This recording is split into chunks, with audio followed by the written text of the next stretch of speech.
Craig. Hi. I'd like to follow up on the previous lady's question.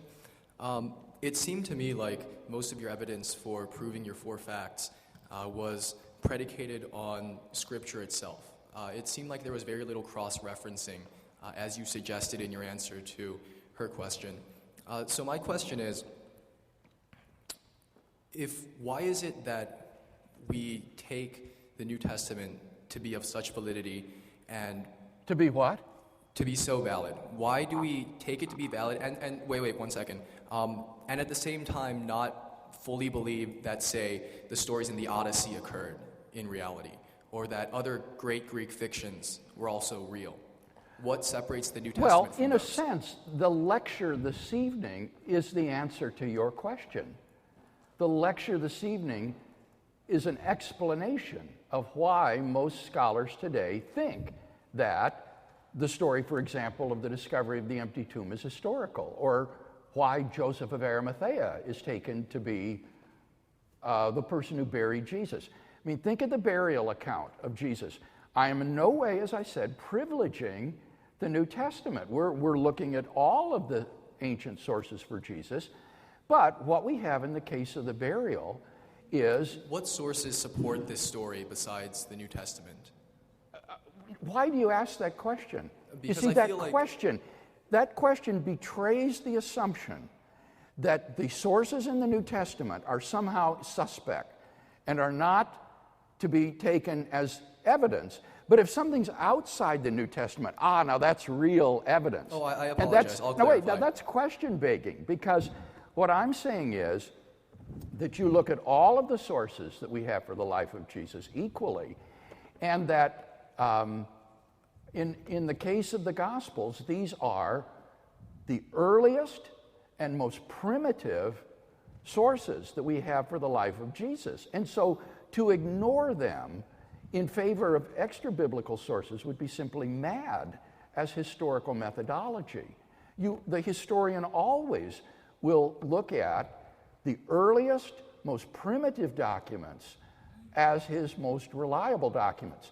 And what I tried to show this evening is that these facts are, for example, take the burial, multiply independently attested in early documents. And this is one of the most important criteria that historians use for establishing a fact of ancient history. Right, which brings me to my question, right? What other sources attest to this Well, burial in the story? case of the burial account, there's something like 5 different sources, independent sources, some of which are among the earliest of the New Testament. I mentioned 2 in my talk tonight. This pre-Pauline formula that Paul quotes in his first letter to the church in Corinth, Greece, is information that comes from... Shouldn't the letters from the apostles also be taken with a grain of salt in that case? It just seems to me like the validity, the truth of the resurrection is dependent on the truth of Scripture, and the truth of Scripture is dependent on... No, you have not shaken loose yourself from the presupposition that this is somehow an inspired document and that you believe in it because it's inspired. That's not the way critical historical Jesus scholars work. And it's not a matter of the fact that Paul says it. As I say, what's critical here is that Paul is quoting from a pre-Pauline tradition that goes back to within the first 5 years after the crucifixion.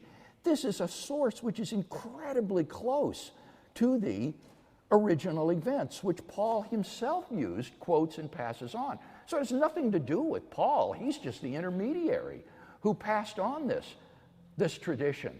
Similarly with the pre-Mark and Passion story.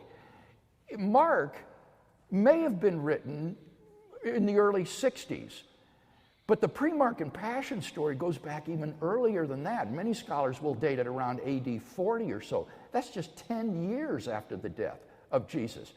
Now, you compare that with sources for, say, the life of Alexander the Great, where the earliest sources or earliest biographies we have of Alexander are written by Arrian and Plutarch 400 years after the death of Alexander. And yet they're still regarded by classical historians as largely reliable accounts of his death.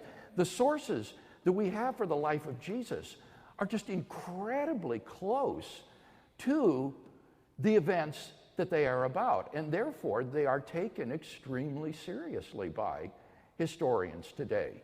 And you can't write them off because hundreds of years later, the church collected these documents, put them under one cover, and called it the New Testament, right? I mean, originally there wasn't any such thing as the New Testament. There were just all these separate documents written in the Greek language, like Paul's letter to the church in Corinth, Paul's letter to the church in Thessalonica, Luke's gospel of the life of Jesus, John's gospel of the life of Jesus.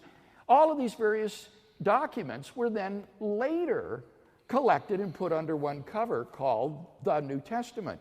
And therefore it's just bad historical methodology to say, oh, that's in the New Testament, therefore this isn't an important historical source or isn't a valuable historical source. That's just treating it anachronistically.